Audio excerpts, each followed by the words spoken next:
Teman-teman, sebelum nonton jangan lupa ya, klik like, subscribe, and share.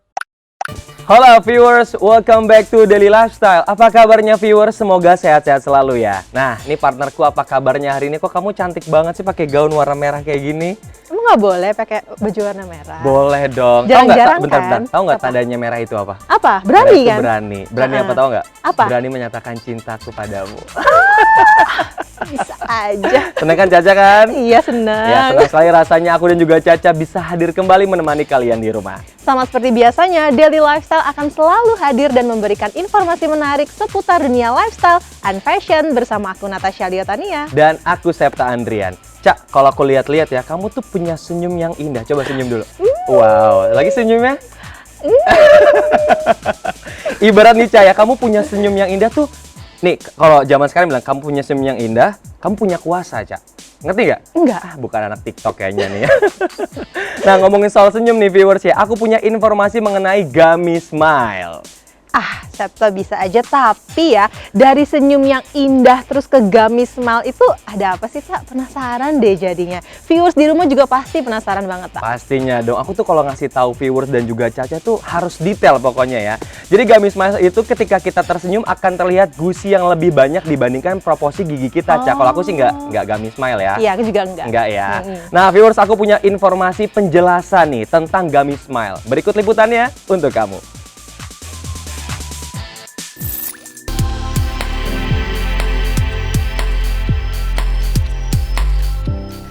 Viewers, penampilan sempurna ternyata tak selalu menyoal look from head to toe. Baik itu gaya rambut, wajah yang glowing, hingga padanan item fashion rilisan rumah mode dunia yang menempel di tubuh kita. Nyatanya, bagian dari mulut, tepatnya gigi dan gusi, juga wajib diperhatikan atau dirawat agar bisa menambah rasa percaya diri saat kita tersenyum.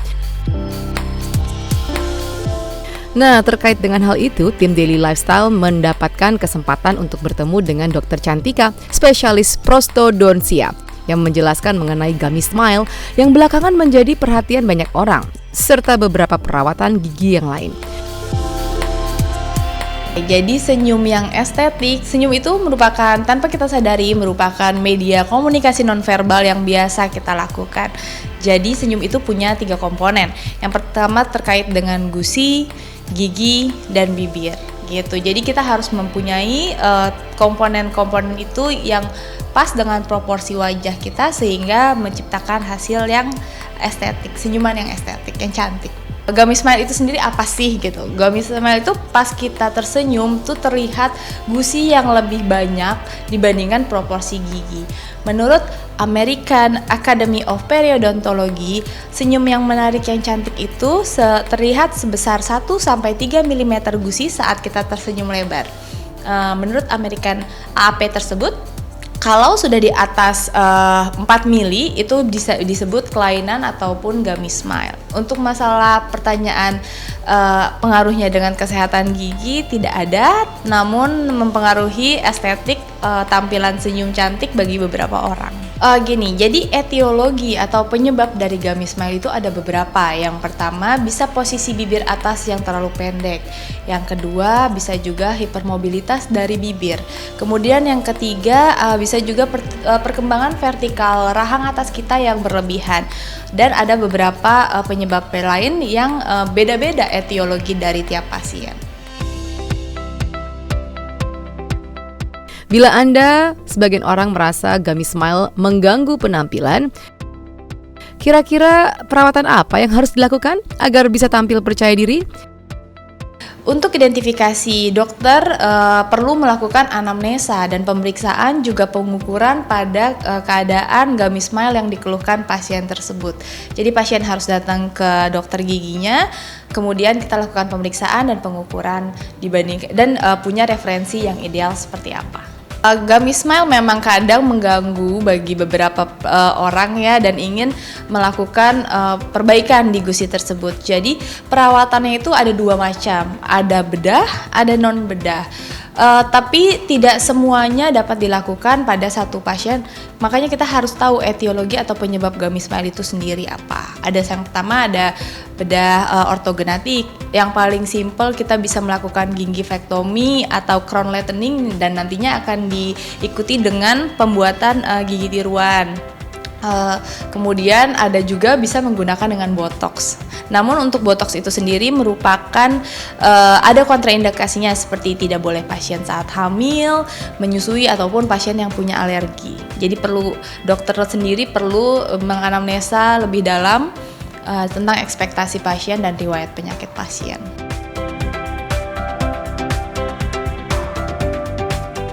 Lantas, resiko apa saja yang akan terjadi saat kita memilih untuk memperbaiki kondisi problem gummy smile tersebut?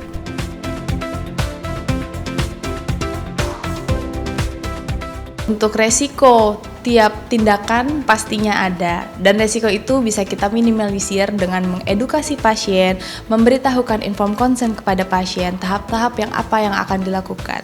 Tiap resiko itu tergantung dari seberapa besar kasus yang dimiliki oleh pasien dan tindakan apa yang akan diambil.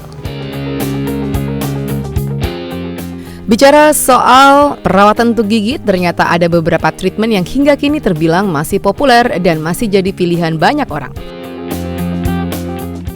Dengan pasien yang mengalami gummy smile atau menginginkan gigi kelinci, itu tuh perlu kita anamnesa, nggak langsung diputuskan. Jadi kita perlu kerjasama interdisipliner antar beberapa bidang spesialis.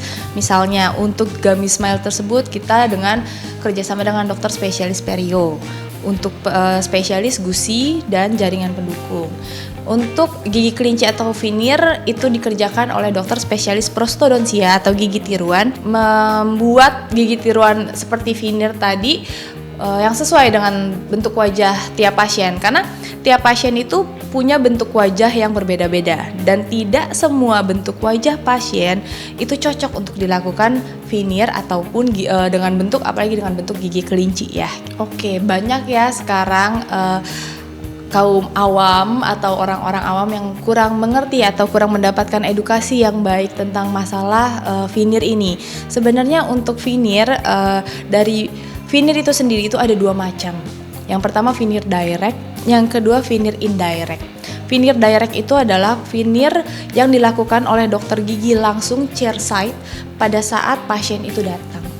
Yang kedua veneer indirect. Veneer indirect itu berbahan porselen salah satunya. Itu akan dibuatkan di dental laboratorium.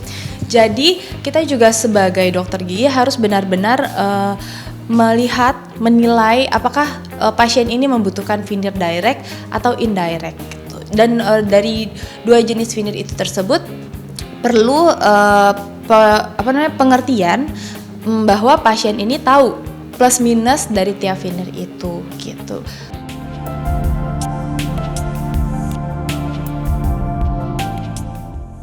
Meski kedua perawatan gigi tersebut telah terbukti mampu untuk mem-pop up senyum kita menjadi sempurna, kira-kira apakah treatment tak meninggalkan efek samping?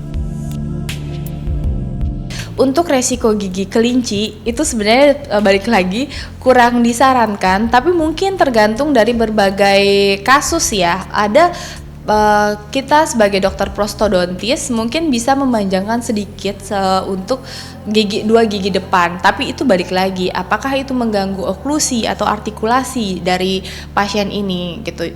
Jangan sampai setelah dibuatkan pasien dengan restorasi gigi kelinci akan menimbulkan masalah sendi, pasien susah makan ataupun nanti gampang pecah atau dan lain sebagainya gitu. Jadi benar-benar perlu diedukasi dan kita juga harus penting untuk menekankan bahwa apabila kasus tersebut tidak bisa dibuat veneer dengan gigi kelinci, maka tidak bisa gitu. Yang pertama dari sisi medis itu kita harus melihat kesehatan, baru selanjutnya baru mempertimbangkan kecantikan. Jangan dibalik, karena dari tim medis kita harus dengan sesuatu yang sehat pasti akan terlihat cantik, dan kalau kita memprioritaskan kecantikan tanpa mengindahkan kesehatan itu akan menjadi masalah di kedepannya.